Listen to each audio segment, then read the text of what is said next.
Good morning. My name is Monica Saban, and I'm a student at North Carolina Central University.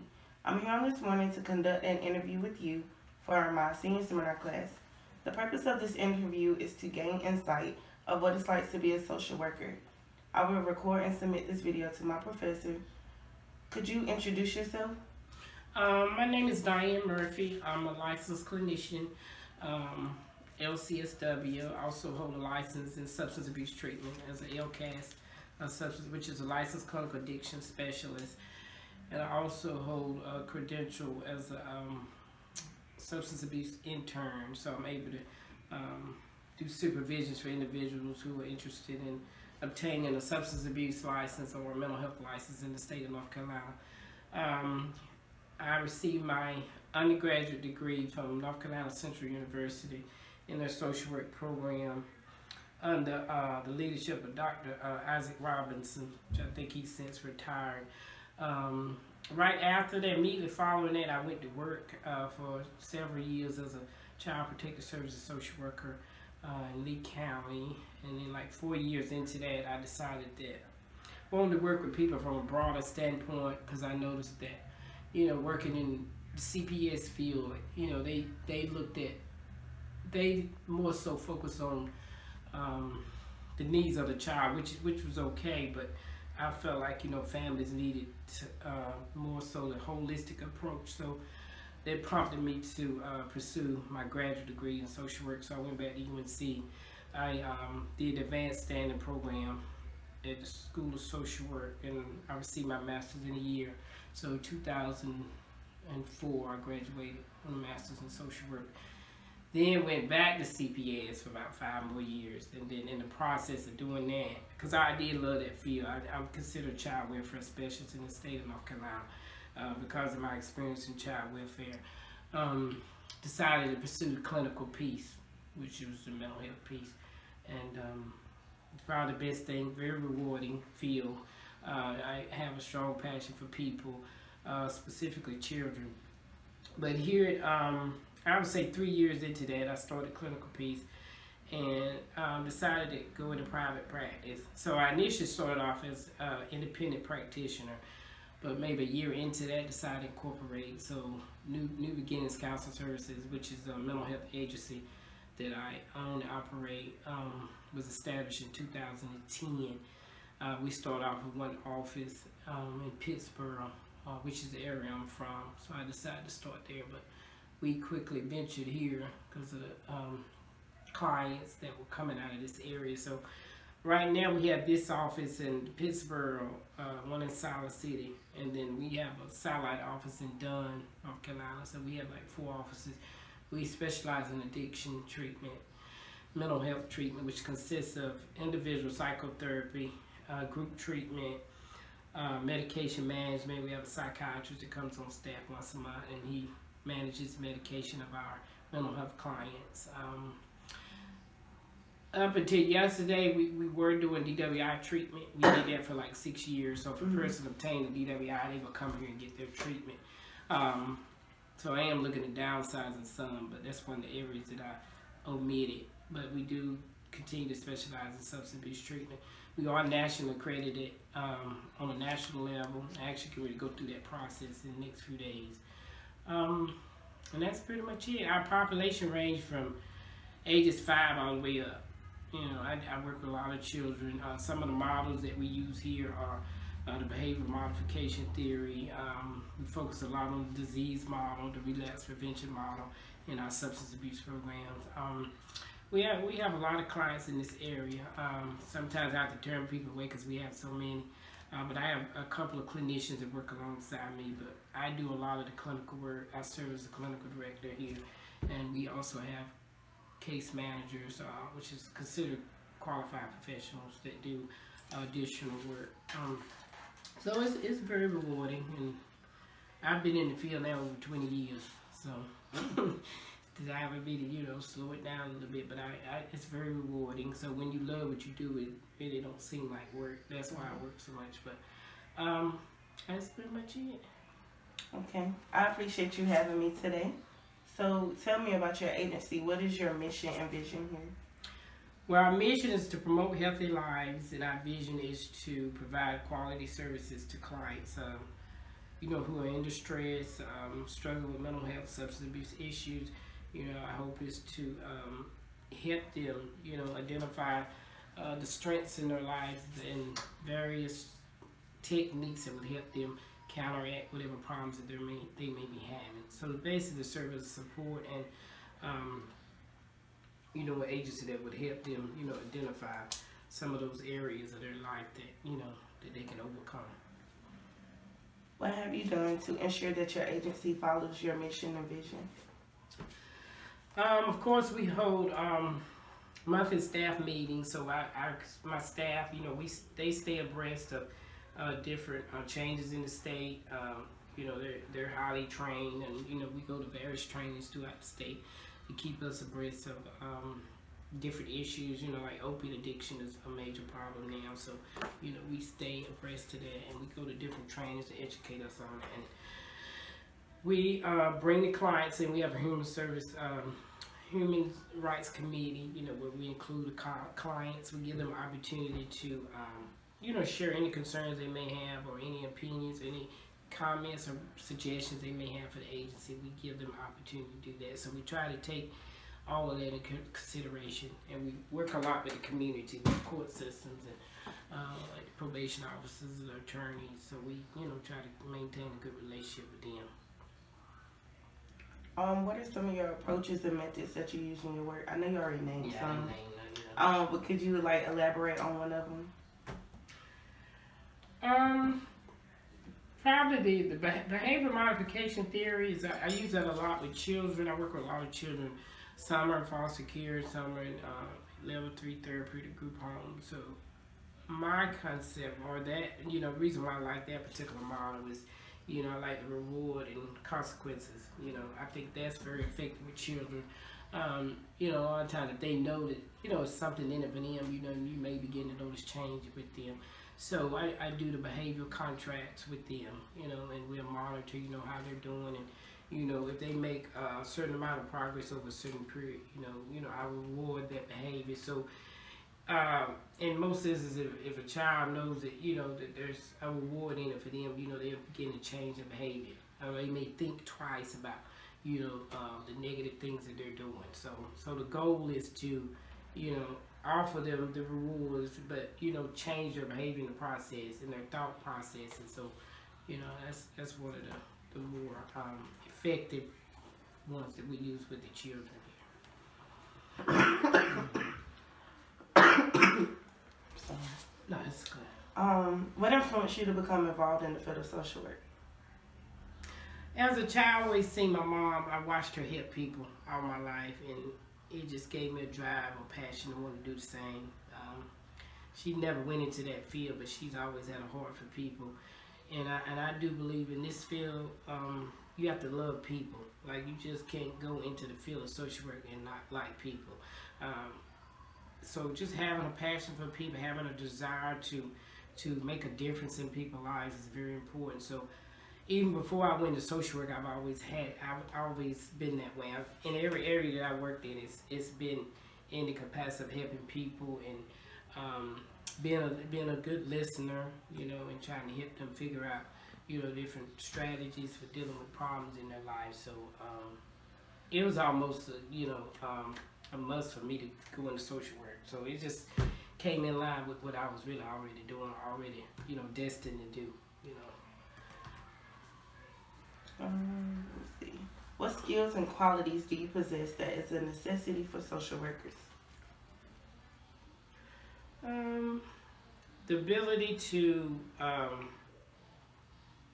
take everyone's opinion into account, not be judgmental, I think is very important. And knowing how to treat people. I always live by that concept. Treat people the way you want to be treated. Just recognizing that everybody has strengths is a big piece.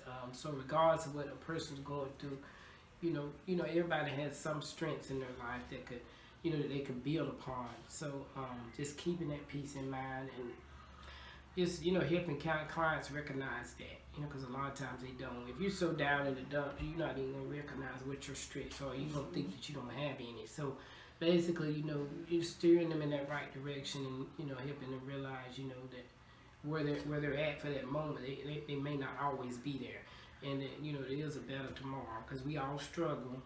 I've struggled in my life, and that's one of the reasons why I went into this field. It was a time when I wasn't at a place like this.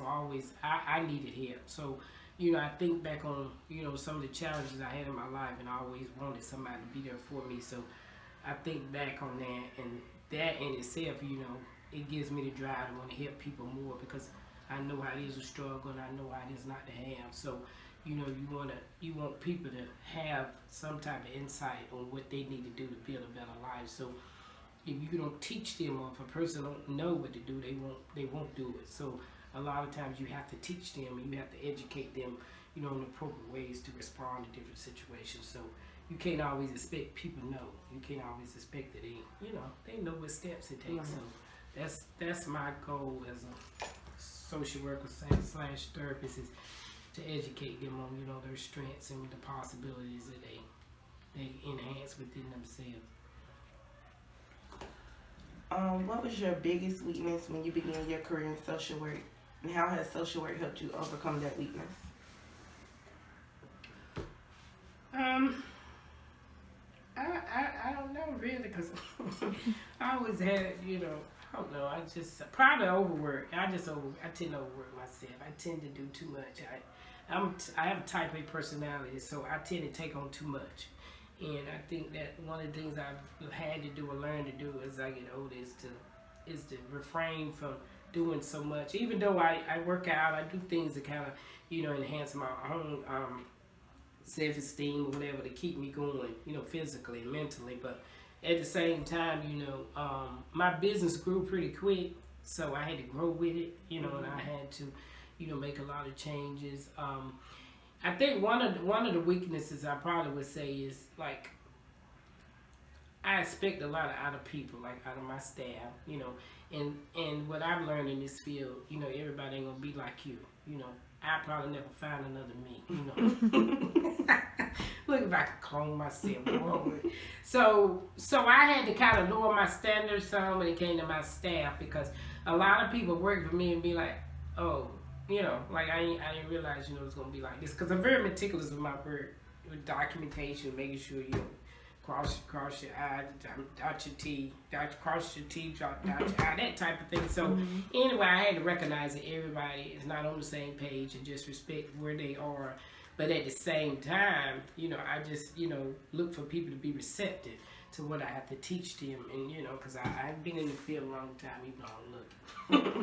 Yeah, so I just, just want, just being receptive is the main thing. So I've learned to back away from that some, and just kind of respect where people are at in their professionalism. Everybody ain't on the same page. And a lot of what we learn is through experience. Right. So even though you might have gone to school for 7 years, that don't mean, you know A, B, and C. And that don't mean because I still learn every day. It's stuff that I still learn every day. So, and then North Carolina changes all the time. Like, it's always changes in mental health. It's always changes, in what we do, like, period. Substance abuse treatment, all of that. So, with that being said, you have to have an open mind and to learn, so. Are you able to separate work life from home life? And what are some practices that you use to keep work issues at work? Well, generally, when I come in here, it's like I'm another person. Like, I'm Diann, the professional. So I'm able to do that. Yeah, if I can keep my kids from up here.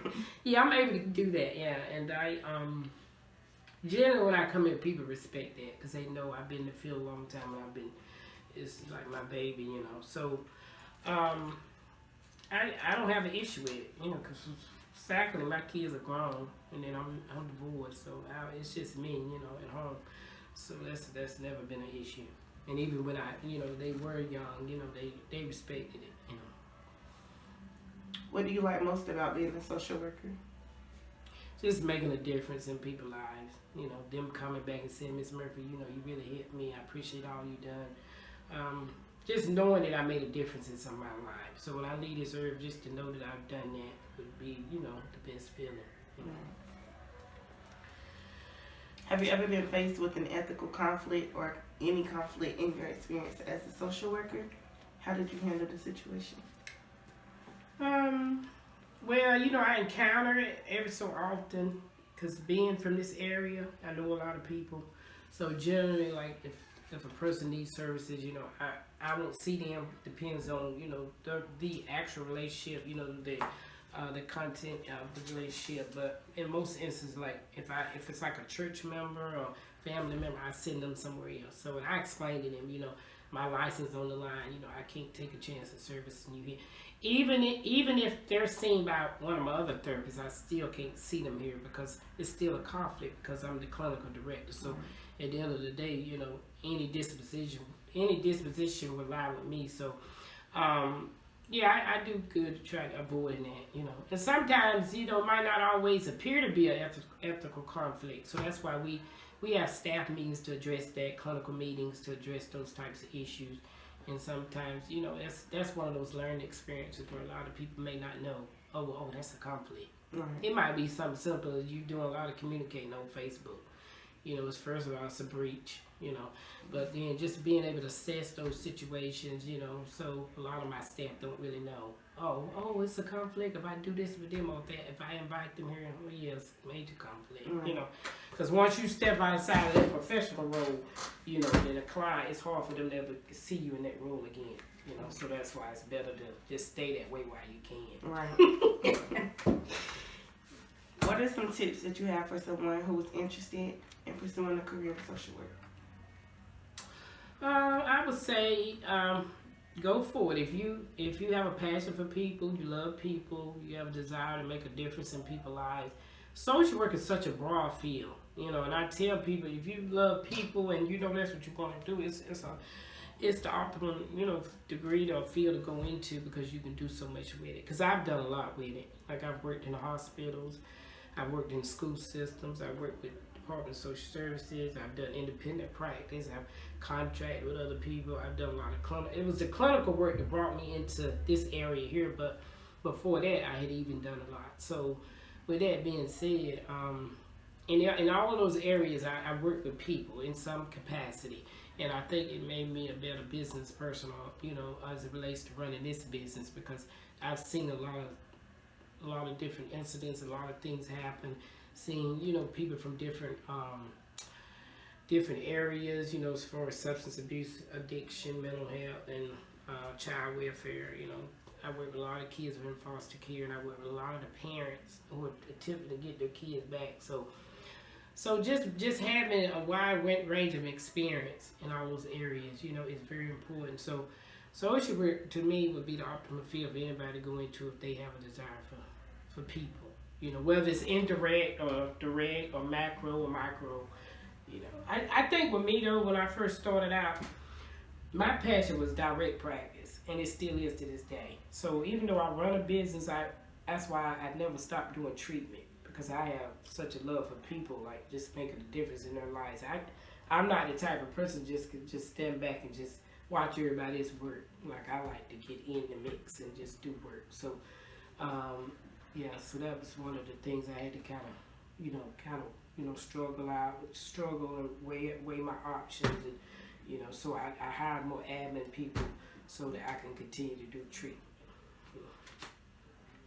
Well, that's all I have. Is that it? Mm-hmm. Okay. Thank you. All right. Bless you.